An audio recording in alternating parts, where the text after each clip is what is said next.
Samajwadi party के मुखिया अखिलेश यादव ने दिल्ली की राह पकड़ ली है। उन्होंने उत्तर प्रदेश की विधानसभा करहल से विधायक के पद से इस्तीफा देने का मन बना लिया है। मतलब साफ है कि कन्नौज से सांसद के तौर पर अब वो दिल्ली से देश की राजनीति करना चाहते हैं। उन्होंने यूपी में जिस तरह समाजवादी पार्टी और कांग्रेस को भारी विजय दिलाई, अब वो यही कारनामा शायद पूरे देश के लिए करने के लिए कमर कस रहे हैं। ये भी तय है कि इंडिया गठबंधन का एक गुट जो कांग्रेस और राहुल गांधी के पक्ष में नहीं रहता है, वो भी चाहेगा कि अखिलेश यादव मुख्य भूमिका में आए। इस तरह ये तय है कि राहुल गांधी के लिए अखिलेश एक बड़ी चुनौती बनकर उभरने वाले हैं। आपको बता दें कि यूपी में कांग्रेस के बिग ब्रदर वाली भूमिका में समाजवादी पार्टी नजर आई है, क्योंकि उत्तर प्रदेश में कांग्रेस को जो सफलता मिली है उसमें समाजवादी पार्टी की बड़ी भूमिका रही है। इसमें कोई दो राय नहीं हो सकती कि कांग्रेस का उत्तर प्रदेश में चुनाव के पहले तक कोई आधार नहीं रह गया था। प्रदेश में कांग्रेस को कई सीटों पर प्रत्याशी नहीं मिल रहे थे।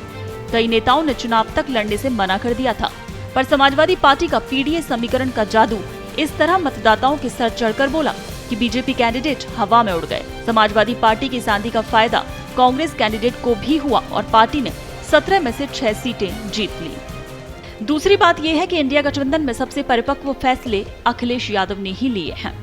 इंडिया गठबंधन में कई पार्टियों के नेता शामिल हुए, पर उनमें एक बात कॉमन दिखी कि कोई भी अपनी पार्टी की कीमत पर सीट शेयरिंग करने को तैयार नहीं था। सभी नेता अपने अहंकार और दम में इतने अंधे थे कि कई जगहों पर सीट शेयरिंग होते होते रह गई।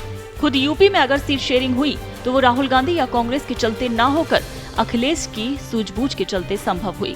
अखिलेश ने दरियादिली दिखाई। कांग्रेस को 17 सीटें यूपी में अखिलेश ने दी तो ये उनका बड़प्पन ही था। अब आपको बता दें कि अखिलेश यादव की जो पूछ है वो पूरे पैन इंडिया में है, बंगाल से लेकर दक्षिण भारत तक है। राहुल गांधी की तरह अखिलेश यादव भी पैन इंडिया लीडर बनते नजर आ रहे हैं। हिंदी भाषी प्रदेशों में पहले से ही समाजवादी पार्टी के कैंडिडेट खड़े होते रहे हैं। महाराष्ट्र में पार्टी का बहुत बढ़िया बेस है। बिहार, झारखंड, बंगाल में भी अखिलेश यादव अपनी पार्टी का विस्तार कर सकते हैं। सबसे बड़ी बात यह भी है कि पार्टी का विस्तार भले ना हो, अखिलेश यादव को इन राज्यों में जानने वाले और सुनने वालों की कोई कमी नहीं है। चौथी चुनौती की गठबंधन नेताओं के बीच राहुल के मुकाबले अखिलेश को ज्यादा तवज्जो मिल रही है। लोकसभा चुनावों का रिजल्ट आने के बाद सबसे अधिक डिमांड में अखिलेश यादव ही थे। ममता बनर्जी ने अपने भतीजे अभिषेक बनर्जी को राहुल गांधी से बातचीत करने की बजाय अखिलेश यादव के पास भेजा। इसी तरह महाराष्ट्र से उद्धव ठाकरे ने भी अपने दूत को अखिलेश यादव से मिलने के लिए भेजा था। अब राजनीतिक विश्लेषक कहते हैं कि राहुल गांधी के मुकाबले अखिलेश यादव को गठबंधन के लोग अपने ज्यादा नजदीक पाते हैं। गठबंधन की समझ भी राहुल के मुकाबले अखिलेश को ज्यादा है।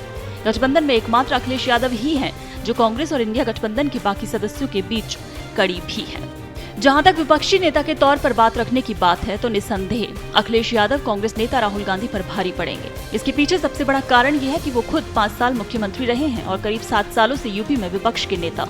एक बात और है कि वो समाजवादी पार्टी के सर्वे सर्वा और हिंदी पट्टी में 37 सांसदों के साथ वो सबसे ताकतवर दल के रूप में उभरे हैं। उत्तर भारत में यूपी, बिहार, राजस्थान और मध्य प्रदेश जैसे हिंदी भाषी राज्यों को जितनी बेहतर आवाज अखिलेश यादव देंगे, उतना राहुल गांधी कभी नहीं दे पाएंगे, क्योंकि राहुल के मुकाबले अखिलेश की भाषा पर पकड़ ज्यादा मजबूत है। तो लोकसभा में शायद अपने इन्हीं गुणों की बदौलत अखिलेश यादव राहुल गांधी पर भारी पड़ते नजर आएंगे।